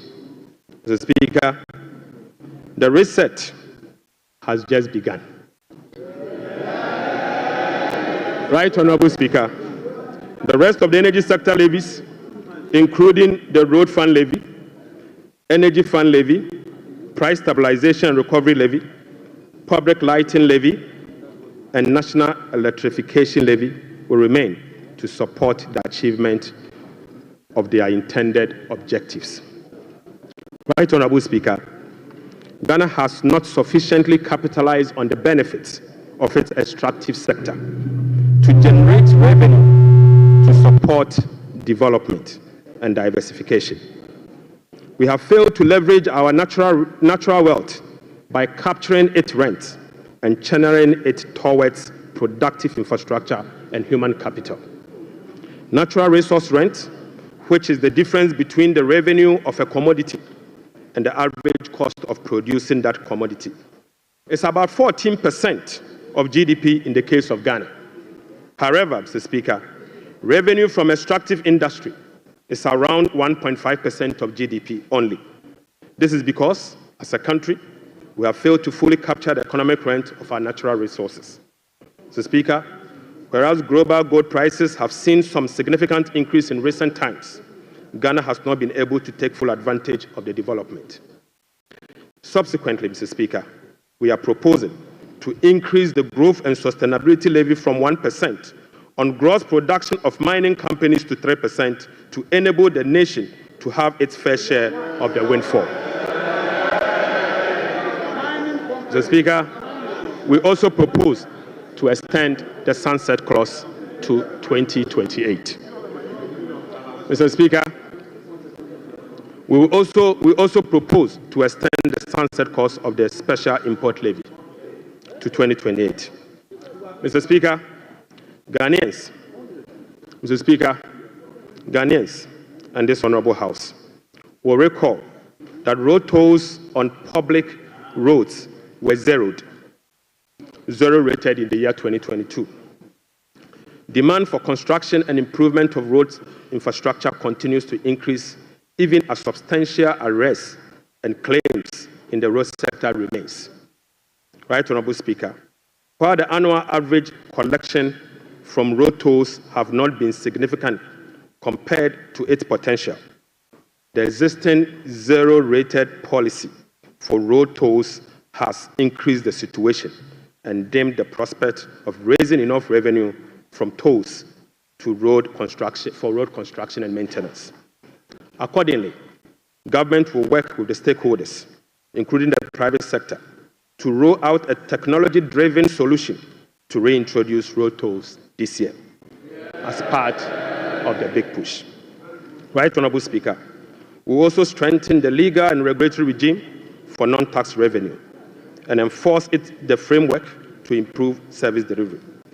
This will be achieved through the introduction of an overarching non-tax revenue legislation, amendment of existing relevant laws, and the development of a national non-tax revenue strategy and policy. Mr. Speaker, as part of the reforms to improve other non-tax revenue streams, government will explore the operationalization of a regulatory framework for collection, management, and reporting of property rates consistent with our medium-term revenue strategy, 2024 to 2027, and the Local Government Act. Mr. Speaker, we believe that the local authorities must be given the opportunity to collect their own property rates. Mr. Speaker, the current compliance rate for SMEs and personal income tax is below 30%, which is extremely low. Government will embark on an aggressive and sustained tax education campaign in the next 2 to 3 years to ensure improved compliance and tax revenue mobilization. We will also institute a quarterly dialogue on tax issues among the Ghana Revenue Authority, Ministry of Finance, and the business community to ensure that issues affecting businesses are addressed promptly. Mr. Speaker, I now take you to VAT reforms, VAT reforms. Right Honorable Speaker, we commit to the people of Ghana and this House, the business community, that we will undertake a comprehensive value-added tax reform this year. Mr. Speaker, with the aim to review the current distortions and cascading structure of the value-added tax regime. Ghana's effective rate, VAT rate, is about 22%. This is obviously because the 2.5% Get Fund levy, the National Health Insurance levy of 2.5%, and the COVID levy are well added to the base for a final determination of what is due for VAT purposes. Mr. Speaker, aside the high VAT rate, businesses are not permitted by law to claim their input VAT for NHIL, Get Fund, and COVID levy, compounding the burden on households. Right Honorable Speaker, our VAT regime has been distorted and rendered inefficient. It combines both VAT and sales tax principles with a flat rate, standard rate, and levies. We have requested for technical assistance from the Fiscal Affairs Department of the IMF on VAT reforms. It is expected that the IMF mission will commence in April 2025. The recommendations from the Technical Assistance Mission are expected to inform our reform. Mr. Speaker, ahead of the IMF Technical Assistance Mission, I will inaugurate a VAT reform task force to hold broad consultation with key stakeholders for their input. Mr. Speaker, the parameters for VAT reform will be for them to complete this year. Mr. Speaker, the parameters will include the following. 1, abolishing the COVID levy. Mr. Speaker, reversing the decoupling of Get Fund and NHIL VAT from VAT. Mr. Speaker, reducing the effective VAT rate for households and businesses. Reversing the VAT flat rate regime and upwardly adjusting the VAT registration threshold to exempt micro and small businesses from the collection of VAT. Mr. Speaker, will also improve compliance through public education and awareness. Mr. Speaker, I'll now take you to revenue mobilization and resource allocation. Mr. Speaker, total revenue and grant for 2025 is projected at 223.8 billion Ghana cedis, or 17.2% of GDP, up from 186.5 billion, or 17.4% of GDP.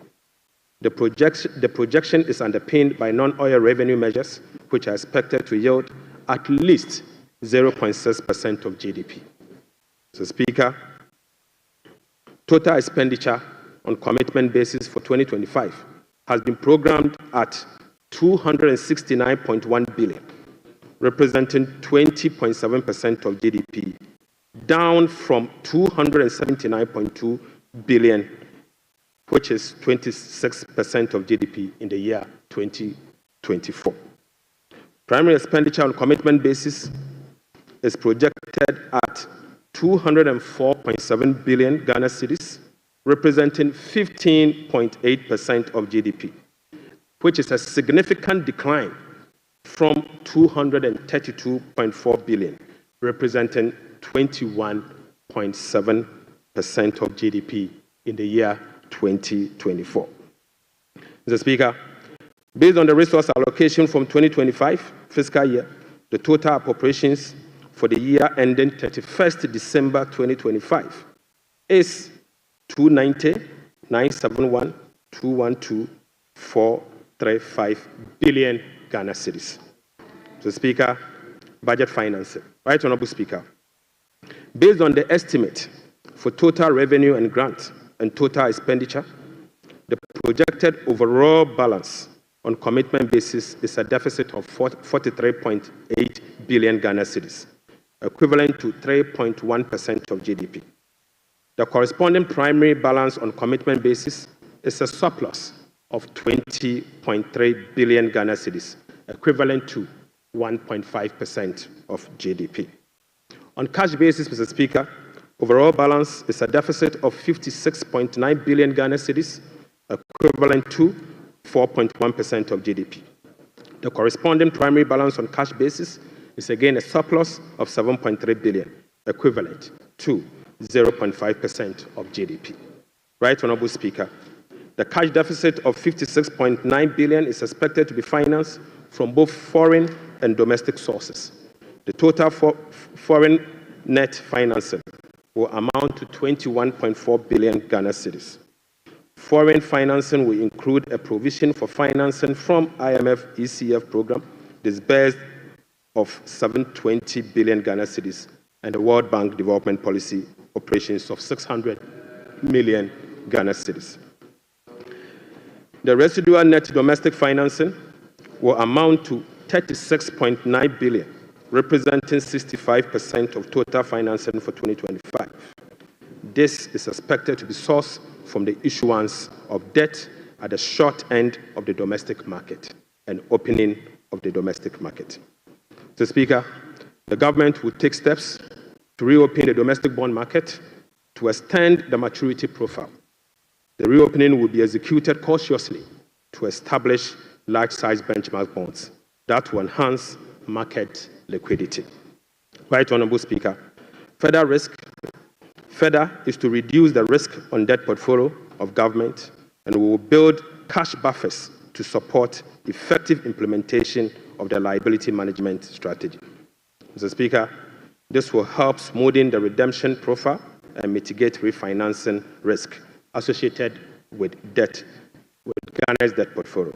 Mr. Speaker, the government in 2025 and the medium term will implement liability management operations to manage the risk embedded in the Eurobond debt profile. Right Honorable Speaker, beginning 2025, we will commence the operationalization of Section 37 to Section 44 of the Public Financial Management Act 2016.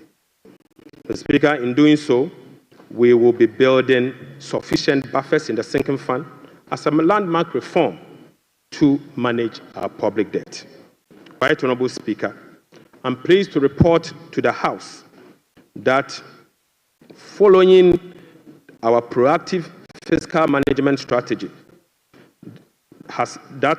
in our engagement with the market, this management strategy has yielded sufficient dividend. Mr. Speaker, on the 7th of January 2025, the NDC government inherited a 91-day Treasury bill rate of 28.19%. Mr. Speaker, just 2 months into this administration, we have successfully reduced this rate to 17.72% as at last Friday. Mr. Speaker, this represents a reduction of over 10%. In other words, 1,047 basis points in just 2 months. Mr. Speaker, similarly, on the 7th January 2024, we inherited a 182-day Treasury bill rate at 28.92%. We have again successfully reduced that rate to 18.97% as at Friday, 7th March 2025. This represents a reduction of 995 basis points in only 2 months. Mr. Speaker, again, on the 7th of January 2025, we inherited a 364-day Treasury bill rate of 30.15%. We have successfully reduced this rate to 19.93% as at Friday, 7th March 2025. Mr. Speaker, this represents a reduction of 1,022 basis points in just 2 months. The Speaker, on average, rates have fallen by over 1,000 basis points, signifying a strong investor confidence, crowding in the private sector, reducing the cost of doing business, and overall acceptance of economic policies of President John Dramani Mahama, ultimately laying the groundwork for sustained macroeconomic stability. It has been done already. Mr. Speaker, Right Honourable Speaker, the key policy intervention to support economic transformation and job creation agenda include the following. So, Speaker, the 24-hour economy aimed at stimulating economic growth by creating an enabling environment for businesses and institutions to operate 24/7 in 3 shifts of 8 hours each to boost production, promote productivity, and generate well-paying jobs. We will be presenting the policy to Parliament in due course for consideration. Accordingly, Mr. Speaker, the Labour Act, the JIPC Act, and other enabling legislations will be reviewed to support the 24-hour economy policy.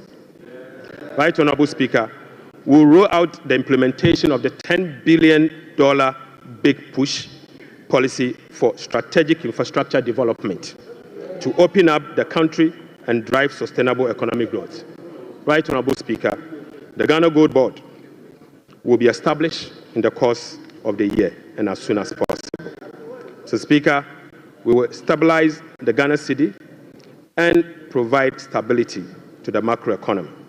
We will implement an economic transformational agenda underpinned by structural reforms anchored on promoting modernized agriculture, agribusiness, and value addition for import substitution, export, and job creation.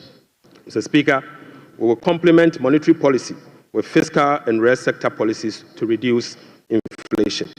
Food inflation will be reduced through the implementation of the Agriculture for Economic Transformation agenda anchored on our 24-hour economy. Right Honourable Speaker, we will undertake key structural reforms to support inclusive economic growth, fiscal and debt sustainability, sound public financial management, efficient public service delivery, and good governance. The Speaker will restructure the Bank of Ghana to strengthen its independence and operationalize its efficiency mandate. The Speaker will ensure that social protection is adequately catered for in the course of the year. We will use government procurement to drive Made in Ghana agenda to promote production and consumption of Made in Ghana goods. Right Honourable Speaker, to demonstrate this agenda, as I said, I came to this House with a presentation of a bag proudly made in Ghana by Horseman. Mr. Speaker, this should be encouraged. Right Honourable Speaker, beginning this year, we will formalize the export of Ghanaian labour to other countries. We will ensure a structured and beneficial system for Ghanaian workers seeking employment abroad and create safer legal pathway for them to work in foreign countries whilst protecting their rights and welfare. Mr. Speaker, this will also reduce illegal migration, prevent worker exploitation, and maximize the economic benefits of remittance and boost foreign exchange earners. Mr. Speaker, I now take you to how these resources will be allocated in the year 2025. Mr. Speaker, we will provide a cedi equivalent of $279 million as a revolving fund for the Ghana Gold Board to be able to purchase and export at least 3 tons of gold per week from small-scale miners. Mr. Speaker, we have allocated 13.85 billion Ghana cedis for Big Push project. Mr. Speaker, we have allocated 13.85 billion Ghana cedis for the Big Push program. Mr. Speaker, an amount of 499.8 million Ghana cedis has been allocated for the non-academic fee policy for all first-year students in public tertiary institutions under the No Fee Stress initiatives. Mr. Speaker, we have allocated an amount of 292.4 million Ghana cedis to commence the distribution of free sanitary pads to female students in primary and secondary schools. Mr. Speaker, we have allocated again an amount of 242.5 million Ghana cedis to support the victim of Akosombo Dam spillage. Right Honorable Speaker, we have also allocated an amount of 200 million Ghana cedis to support the victim of tidal wave disaster that recently displaced resident in certain part of K2 South constituency. Mr. Speaker, the overarching concern about free secondary education has been its quality and the absence of dedicated sources of financing. His Excellency President John Dramani Mahama has resolved it. Mr. Speaker, let me take this again. The overarching concern about free secondary education has been its quality and the absence of a dedicated sources of funding. His Excellency President John Dramani Mahama has resolved the funding challenges by uncapping the GET fund. Mr. Speaker, this makes available dedicated funding for full financing of free senior secondary school education and free tertiary education for persons with disability. Mr. Speaker, therefore, Capping and Realignment Act will be amended to uncap the Ghana Education Trust Fund. Mr. Speaker, this year, the budget for free senior secondary school education program is 3.5 billion Ghana cedis. By uncapping the GET fund, we will be making available an additional 4.1 billion Ghana cedis specifically for financing free secondary education program and other related expenditures. Aside the uncapping of GET fund, we have also absorbed the debt service made up of interest and principal from the Dache bond that GET fund contracted. Right Honorable Speaker, we have also allocated an amount of 564.6 million Ghana cedis for the provision of curriculum-based textbooks covering the following. 1, 4 sets of KG books and workbooks for about 2.8 million learners. Mr. Speaker, we have also provided for 4 sets of primary textbooks for about 800,000 learners. Mr. Speaker, we have also provided for 9 sets of SHS textbooks for about 540,000 learners.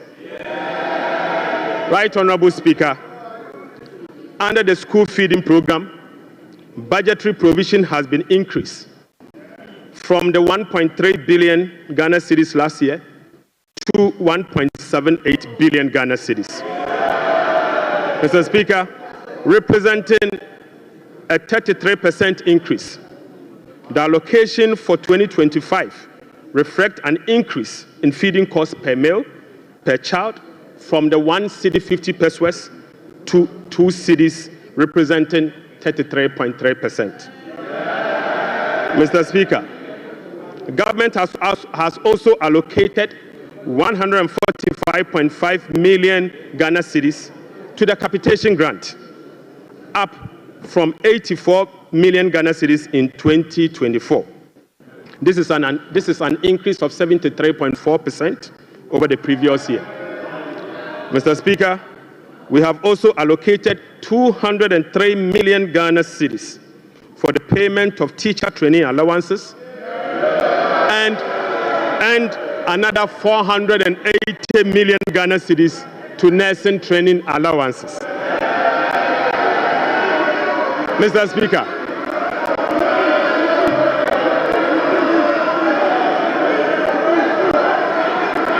Mr. Speaker,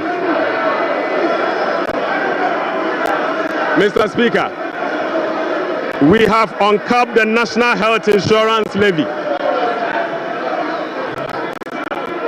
Mr. Speaker,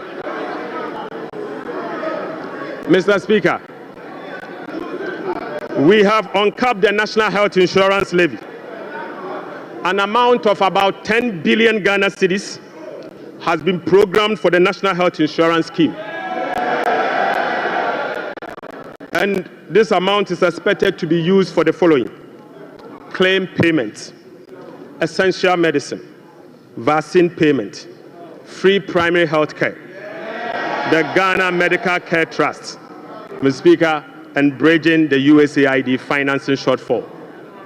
Mr. Speaker, in the year 2025, government will continue to implement reforms and increase budgetary allocation to enhance the implementation of 4 targeted social protection programs, namely National Health Insurance, the LEAP program, the school feeding program, and the capitation grant.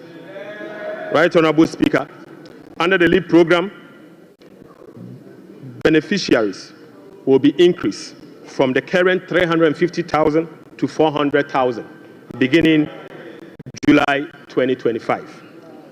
The allocation of 728.8 million Ghana cedis for last year has been increased to 953.5 million Ghana cedis in the year 2025.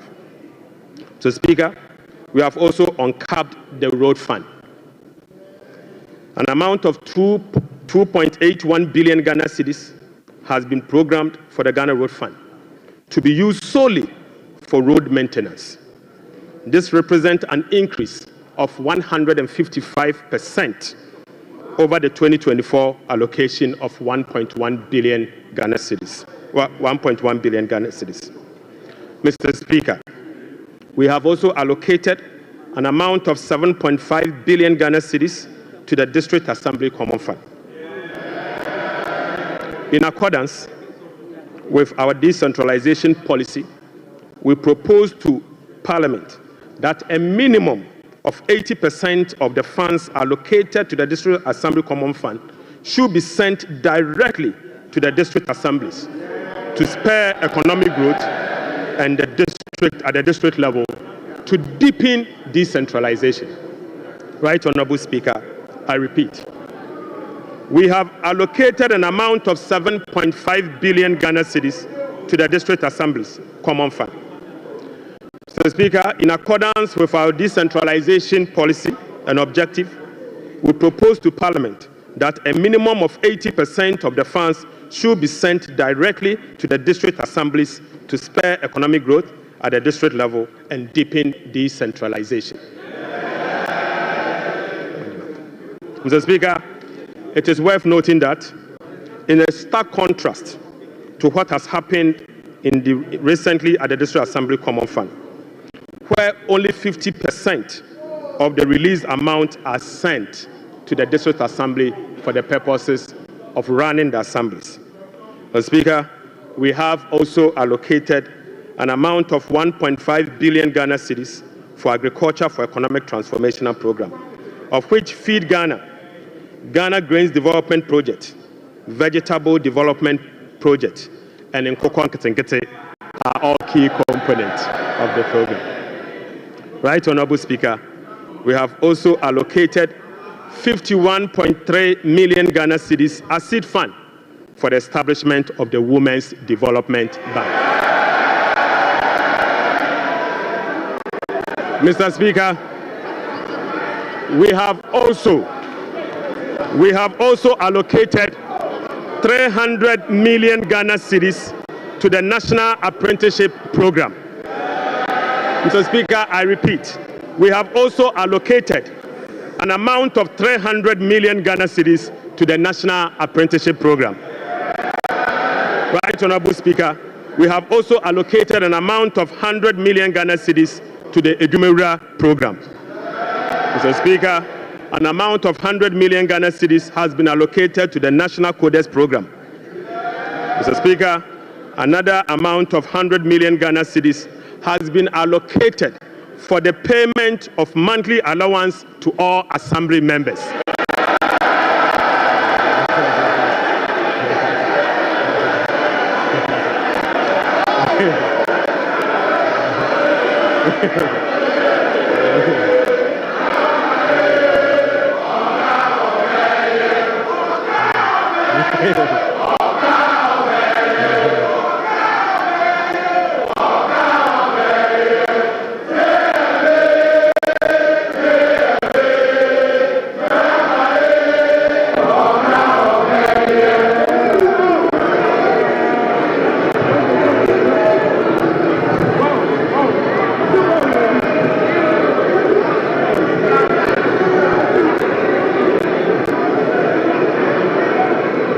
Mr. Speaker, Right Honorable Speaker, Right Honorable Speaker, sector ministers will be presenting to this House a detailed sectorial performance and outlook, as well as, Mr. Speaker, sector ministers will be presenting to this House a detailed sectorial performance and outlook, as well as sector-specific policy interventions to deal with the challenges of various MDAs. So, Speaker, I want to repeat this. So, Speaker, sector ministers will be presenting to this House a detailed sectorial performance and outlook, as well as specific sector interventions to deal with the challenges of various MDAs. This is indeed a departure from the norm, where ministers of finance present detailed sectorial performance as part of their budget speech. So, Speaker, I believe sector ministers must be made to do so. Right Honorable Speaker, in conclusion. So, Speaker, in conclusion. Mr. Speaker, the state of the economy, as I have presented, does not reflect an economy that has turned the corner. It reflects an economy in severe distress, burdened with debt repayment harms, mismanagement, and lack of accountability. The budget set Ghana on a path of fiscal responsibility, debt sustainability, macroeconomic stability, and job creation. It is about resetting the economy and restoring hope. Ghanaians reaffirmed their faith in a better future when they actively participated in the National Economic Dialogue on the 3rd and 4th of March 2025. A key outcome of the dialogue was the confirmation that the fundamental problem with our economy is fiscal indiscipline. The NPP administration awarded contracts outside the expenditure framework. They borrowed over and above Ghana's capacity to repay. Mr. Speaker, His Excellency President John Dramani Mahamad's administration will be fiscally disciplined and deliver improved public service to our people in a cost-effective manner. Mr. Speaker, we remain steadfast in meeting the IMF program target while restoring Ghana's creditworthiness. We have achieved a lot in a short time, but this is only the beginning. Our commitment to reform we will not waver on that, Mr. Speaker. We have achieved a lot in this short time, and our commitment to reform will not waver. Those who doubt our resolve should not underestimate the determination of the people of Ghana, who will no longer tolerate ineffective governance. Together, we will navigate these turbulent times and emerge stronger. Mr. Speaker, we are making serious progress. Right Honorable Speaker, we are making progress. We committed to running a lean, efficient government of 60 ministers. Mr. Speaker, we have delivered. Mr. Speaker, we committed to scrapping the e-levy. We have delivered. Mr. Speaker, we committed to scrapping the Burton tax. We have delivered. Right, Honorable Speaker, we committed to eliminate academic fee for first-year public tertiary students. We have delivered. Mr. Speaker, we committed to providing free tertiary education for all people with disability. We have delivered. Mr. Speaker, we committed to providing dedicated source of funding for free secondary education. We have delivered. Mr. Speaker, we committed to distributing sanitary pads to our schoolgirls. We have delivered. Mr. Speaker, we committed to uncap get. We have delivered. Mr. Speaker, we committed to uncap the national health insurance. We have delivered. Right, Honorable Speaker, we committed to uncap the road fund to maintain our roads. We have delivered. Mr. Speaker, we committed to hold a national forum on education. We have delivered. Right, Honorable Speaker, we committed to hold a national dialogue on the economy. We have delivered. Mr. Speaker, we committed to deliver free primary health care. We have delivered. Mr. Speaker, we committed to deliver Mahama Care Program to finance the treatment of non-communicable disease. Mr. Speaker, we have delivered. Mr. Speaker, we committed to deliver free textbooks to school children. We have delivered. Mr. Speaker, we committed to begin the implementation of $10 million Big Push program. Mr. Speaker, we have delivered. Mr. Speaker, we committed to constitute a review process for our constitution. Mr. Speaker, we are delivering. Mr. Speaker, we committed to build the Ghana we want together. We are delivering. Right, Honorable Speaker, we committed to recover all looted state funds under our Operation Recover All Loot program. We are delivering. Mr. Speaker, we committed to reset Ghana. We are delivering. Right, Honorable Speaker, I call on Parliament, the business community, civil society, investors, and all citizens to support the bold reforms outlined in this budget.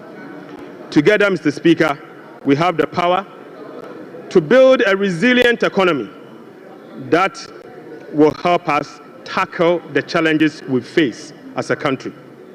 This budget is a foundation upon which we will build a more resilient and equitable society. Mr. Speaker, this budget is not just about numbers. It is about a blueprint for growth, stability, and opportunity. With unity and determination, we can restore faith in our economy, foster innovation, and uplift every Ghanaian. Mr. Speaker, with unity and determination, I repeat, we can restore faith in our economy, foster innovation, and uplift every Ghanaian. Right, Honorable Speaker, on behalf of His Excellency the President, I invite this House to join hands with us as we work to build the Ghana we want together. Mr. Speaker, I thank you so much. Idebi Keke.